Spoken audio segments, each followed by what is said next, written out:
Capítulo 2. Da troca ou permuta. Art. 533. Aplicam-se à troca as disposições referentes à compra e venda, com as seguintes modificações. E, salvo disposição em contrário, cada um dos contratantes pagará por metade as despesas com o instrumento da troca. Segunda, é anulável a troca de valores desiguais entre ascendentes e descendentes, sem consentimento dos outros descendentes e do cônjuge do alienante. Capítulo 3. Do contrato estimatório. Art. 534. Pelo contrato estimatório, o consignante entrega bens móveis ao consignatário, que fica autorizado a vendê-los, pagando aquele o preço ajustado, salvo se preferir, no prazo estabelecido, restituir-lhe a coisa consignada. Art. 535. O consignatário não se exonera da obrigação de pagar o preço, se a restituição da coisa, em sua integridade, se tornar impossível, ainda que por fato a ele não imputável. Art. 536. A coisa consignada não pode ser objeto de penhora ou sequestro pelos credores do consignatário, enquanto não pago integralmente o preço. Art. 537. O consignante não pode dispor da coisa antes de lhe ser restituída ou de lhe ser comunicada a restituição. Capítulo 4. Da doação. Seção I. Disposições gerais. Art. 538.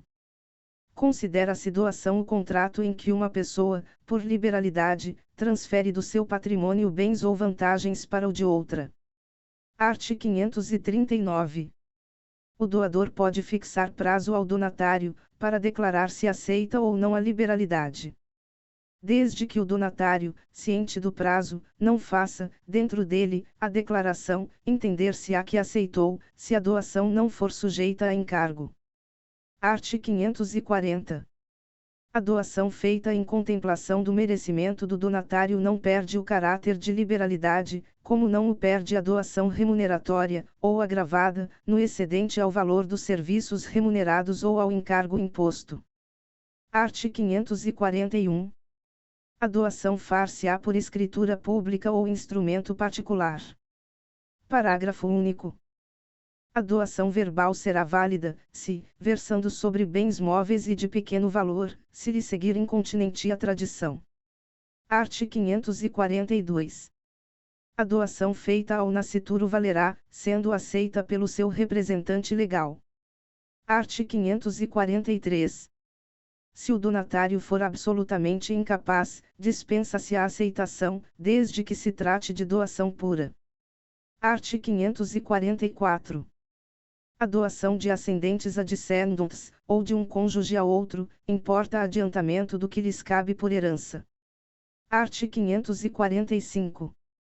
A doação em forma de subvenção periódica ao beneficiado extingue-se morrendo o doador, salvo se este outra coisa dispuser, mas não poderá ultrapassar a vida do donatário. Art. 546. A doação feita em contemplação de casamento futuro com certa e determinada pessoa, quer pelos nubentes entre si, quer por terceiro a um deles, a ambos, ou aos filhos que, de futuro, houverem um do outro, não pode ser impugnada por falta de aceitação, e só ficará sem efeito se o casamento não se realizar. Art. 547. O doador pode estipular que os bens doados voltem ao seu patrimônio, se sobreviver ao donatário. Parágrafo único. Não prevalece cláusula de reversão em favor de terceiro. Art. 548. É nula a doação de todos os bens sem reserva de parte, ou renda suficiente para a subsistência do doador. Art. 549. Nula é também a doação quanto à parte que exceder a de que o doador, no momento da liberalidade, poderia dispor em testamento. Art. 550. A doação do cônjuge adúltero ao seu cúmplice pode ser anulada pelo outro cônjuge, ou por seus herdeiros necessários, até 2 anos depois de dissolvida a sociedade conjugal. Art. 551. Salvo declaração em contrário, a doação em comum a mais de uma pessoa entende-se distribuída entre elas por igual. Parágrafo único.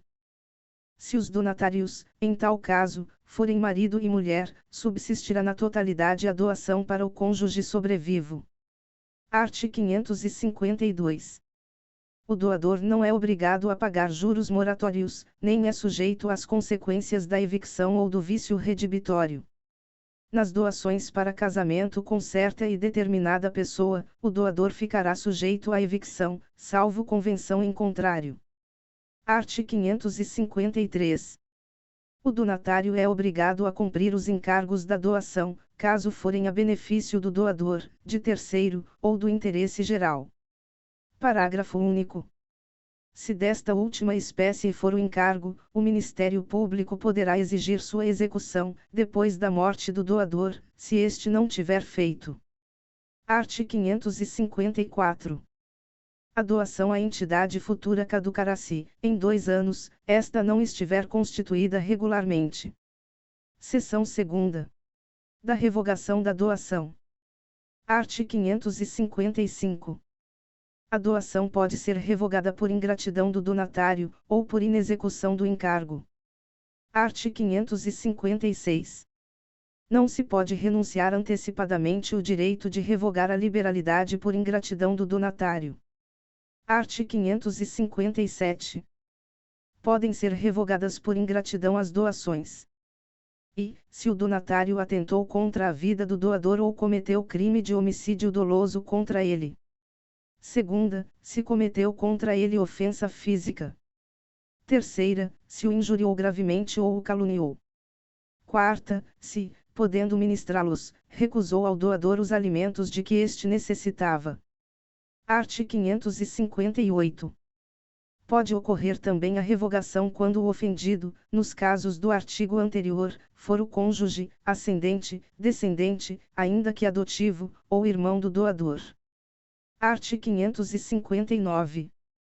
A revogação por qualquer desses motivos deverá ser pleiteada dentro de 1 ano, a contar de quando chegue ao conhecimento do doador o fato que a autorizar, e de ter sido o donatário o seu autor. Art. 560. O direito de revogar a doação não se transmite aos herdeiros do doador, nem prejudica os do donatário. Mas aqueles podem prosseguir na ação iniciada pelo doador, continuando-a contra os herdeiros do donatário, se este falecer depois de ajuizada a lide. Art. 561. No caso de homicídio doloso do doador, a ação caberá aos seus herdeiros, exceto se aquele houver perdoado. Art. 562. A doação onerosa pode ser revogada por inexecução do encargo, se o donatário incorrer em mora. Não havendo prazo para o cumprimento, o doador poderá notificar judicialmente o donatário, assinando-lhe prazo razoável para que cumpra a obrigação assumida. Art. 563.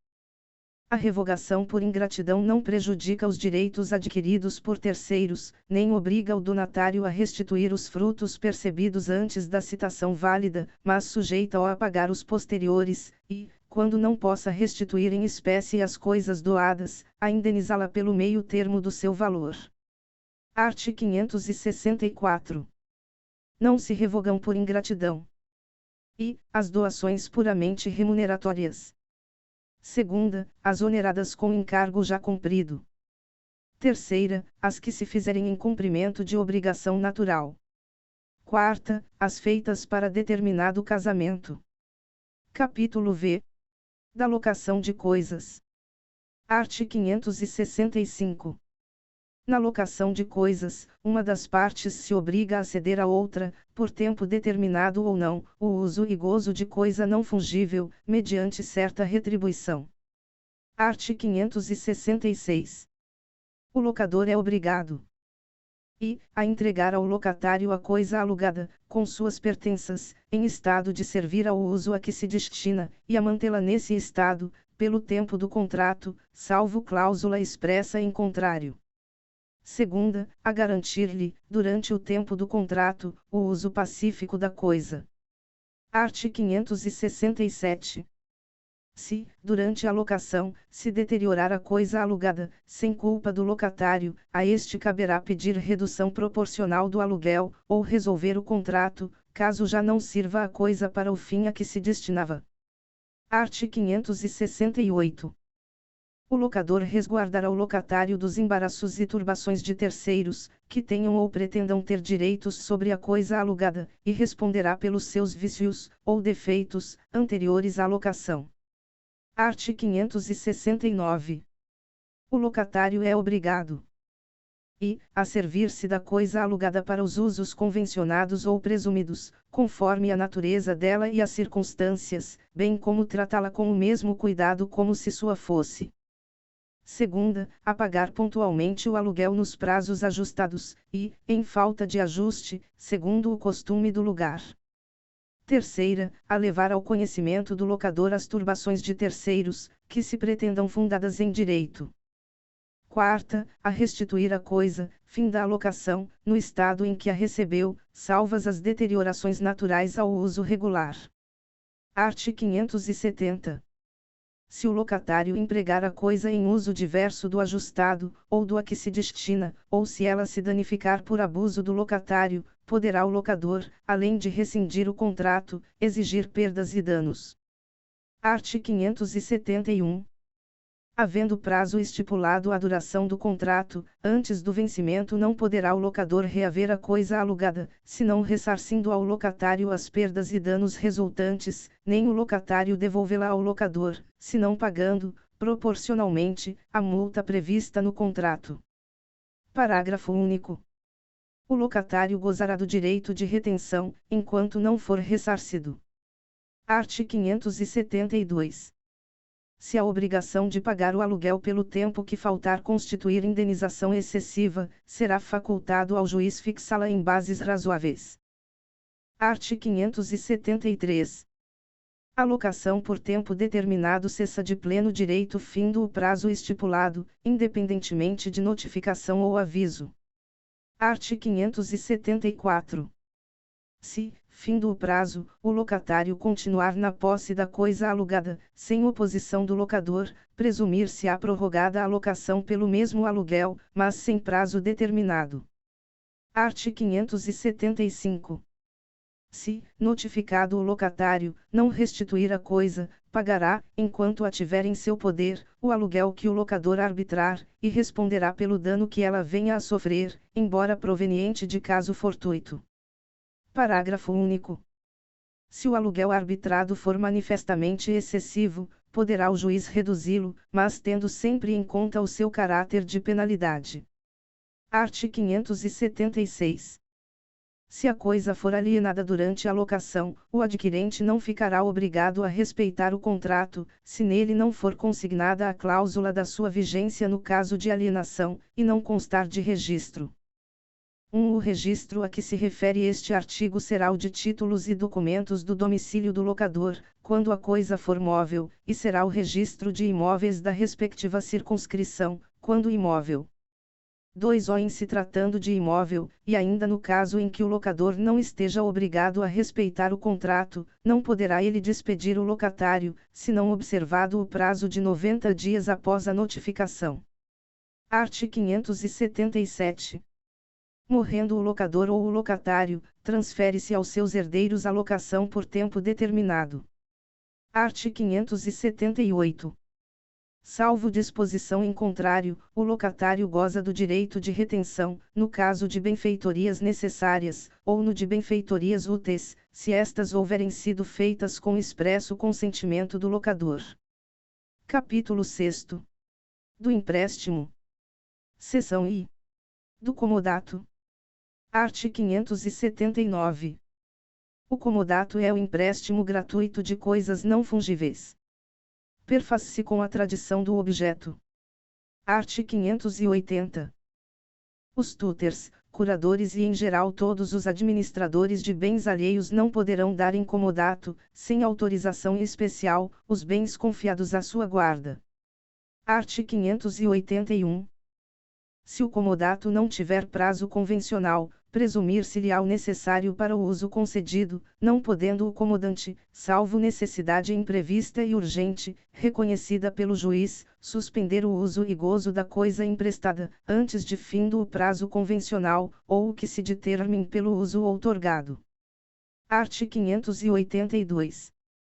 O comodatário é obrigado a conservar, como se sua própria fora, a coisa emprestada, não podendo usá-la senão de acordo com o contrato ou a natureza dela, sob pena de responder por perdas e danos. O comodatário constituído em mora, além de por ela responder, pagará, até restituí-la, o aluguel da coisa que for arbitrado pelo comodante. Art. 583. Se, correndo risco o objeto do comodato juntamente com outros do comodatário, antepuser este a salvação dos seus abandonando o do comodante, responderá pelo dano ocorrido, ainda que se possa atribuir a caso fortuito, ou força maior. Art. 584.